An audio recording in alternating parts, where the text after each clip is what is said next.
Salut! Alors aujourd'hui une vidéo, comment dirais-je? Une vidéo à l'ancienne, tu sais comme je faisais avant, sans trop de montage, un petit peu à l'arrache. À mon avis, le son doit bien résonner parce que là, comme tu peux le voir, je suis dans mes futurs bureaux. Ça faisait un petit moment, alors je te fais un petit tour, après on part dans le sujet de la vidéo, mais ça faisait un petit moment que je ne vous avais pas fait faire le tour des locaux. Donc comme tu peux voir, tout a été plaqué, tout a été doublé. Au niveau phonique, c'est beaucoup mieux, on entend beaucoup moins, on a la route juste à côté derrière, on entendait vachement le bruit à travers la tôle là, parce que c'est un bâtiment tout en tôle que j'ai fait construire. Et là du coup voilà, au niveau sonore c'est mieux, au niveau thermique c'est beaucoup mieux, et comme tu peux voir ça avance pas trop mal. Bon là c'est le coin bordel du chantier, mais ça avance pas trop mal, je suis très content. Ils vont bientôt finir les bandes, on va attaquer le sol, j'espère que d'ici Noël tout ça ce sera fini et qu'on pourra passer à autre chose et surtout travailler dans des bonnes conditions. Aujourd'hui, je voulais te parler d'un truc qui m'est arrivé ce matin. Comme je te dis, voilà, on repart sur des concepts de vidéos un petit peu fait sur le vif. Et je voulais te parler d'un truc qui m'est arrivé ce matin. Je cherche une voiture d'occasion et je suis tombé sur quelqu'un de spécialisé dans un truc précis et c'est ce que je voulais voir avec toi.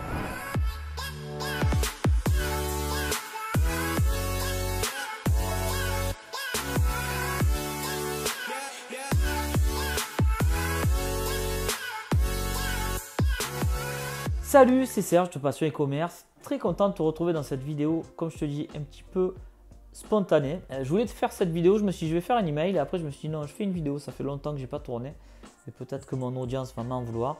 Donc du coup, je te fais une vidéo rapide. Ce matin, je me rends dans un garage, écoute bien, un garage, je ne savais même pas que ça existait. Un garage qui vend des utilitaires. Alors pourquoi des utilitaires? Actuellement dans nos locaux, nous avons, je sais pas, enfin, si tu suis les emails, tu sais très bien qu'on a un afflux de commandes et on a beaucoup de cartons de fournisseurs. Donc beaucoup de cartons de fournisseurs qui nous prennent pas mal de place dans l'entrepôt. Et c'est soit on loue une benne et il y a un ramassage, ou soit on achète une voiture, un utilitaire, et on va nous à la décharge qui est à côté des locaux. On a réfléchi, finalement c'est plus rentable d'acheter un véhicule. De une, parce que ça coûtera moins cher, et de deux, parce qu'en plus ça nous fera un véhicule en plus, et quand tu sais que j'aime bien bricoler, et voilà, ça peut aussi servir en perso. Mais principalement c'est plus rentable pour la boîte d'acheter un véhicule. Donc je cherche sur le bon coin comme tout le monde, et je me rends compte qu'à côté de chez moi il y a un garage qui est spécialisé dans les utilitaires. C'est hyper important, cette vidéo est importante, et essaye d'aller jusqu'au bout, parce qu'on me demande souvent à travers les coachings comment se spécialiser, à travers vos emails aussi, j'ai pas mal de questions autour de ça. Comment être bon dans sa niche, comment devenir le numéro 1. Je me suis posé aussi moi la question pendant des années. Et là, ce matin, je suis tombé sur le gars qui en fait a tout compris. Donc je me rends dans ce garage, le gars ne fait que des utilitaires. Alors ça part du trafic, du camion au petit berlingot partenaire. Bizarrement, j'arrive, je lui dis je peux voir des véhicules.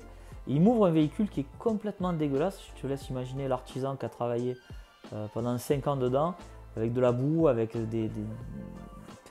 des accros un petit peu partout. Et je fais 3 pas en arrière quand il m'ouvre la porte. Et je pense qu'il a fait ça volontairement.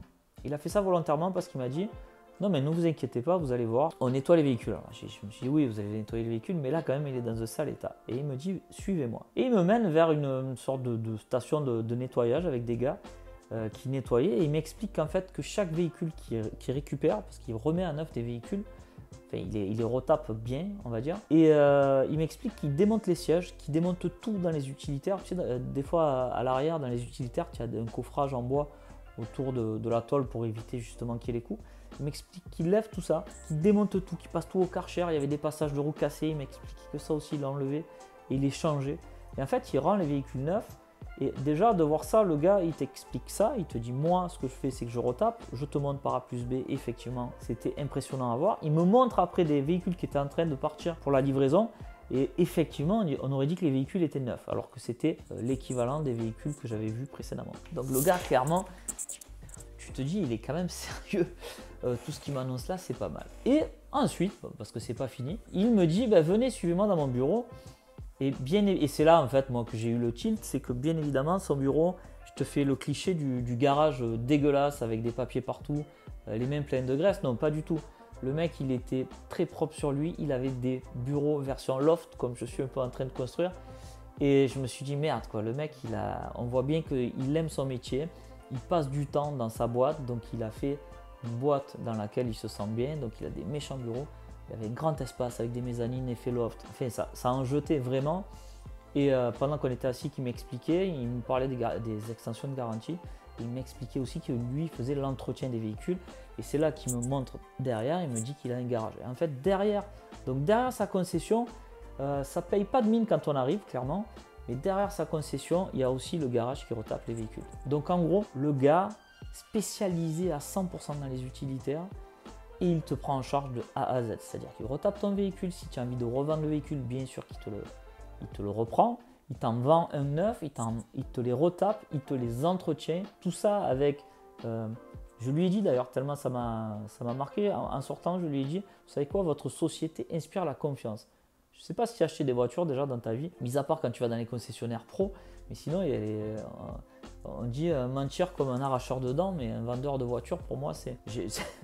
Alors j'ai des potes vendeurs de voitures, désolé pour eux, mais je trouve qu'ils mentent assez, et s'ils ne mentent pas, ils te cachent la vérité pour pas te montrer les loups sur la voiture.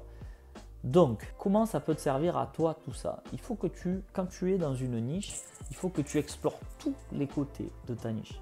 C'est pas parce qu'on est dans du e-commerce qu'on ne peut pas fournir aussi des services à travers nos produits. Je sais pas si tu es spécialisé, admettons, dans les aliments, dans tout ce qui est bien-être, etc. Tu peux apporter un plus à tes clients en leur donnant des conseils à travers un blog. J'ai un collègue aussi à moi qui vend du matos pour les voiles, pour les surfs, etc. et qui rachète lui aussi le matériel. Il a intégré dans son site des annonces. En fait, le concept, c'est d'essayer de prendre ce qu'il y a dans ta niche et de répondre à toutes les problématiques de tes clients. Et si tu arrives à faire ça, comme l'a fait ce gars dans ce garage, je pense que tu peux être prospère. Sa société avait plus de 23 ans. Elle avait l'air de très bien se porter. Et en plus de ça, quand tu vois le gars qui aime son boulot et le mec il vend des utilitaires, mais tu vois que ça lui plaît de vendre des utilitaires, de rendre service aux gens et de proposer un service topissime. Voilà, je voulais partager ça avec toi. Tu vois, c'était pas dans un mail, c'était dans une vidéo et dans un bureau qui est en bordel, comme tu peux voir. C'est le bordel, on se partage le bureau avec mon assistante Karen. On a des produits qui traînent.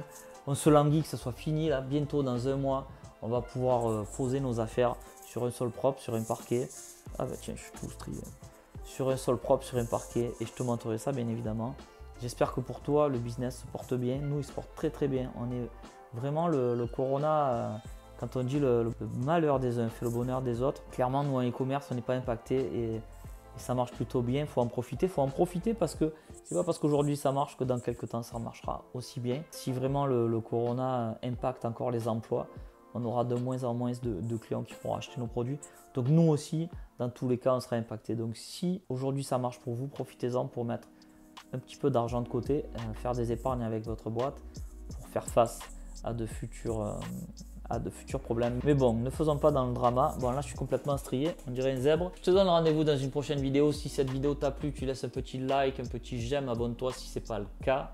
Et inscris-toi à ma newsletter si tu veux recevoir des emails. Parce qu'aujourd'hui, c'était une vidéo, mais en général, les réflexions comme ça, je les fais à travers les emails. Sur ce, je te souhaite une bonne journée. Je te souhaite de bonnes ventes. Bye bye.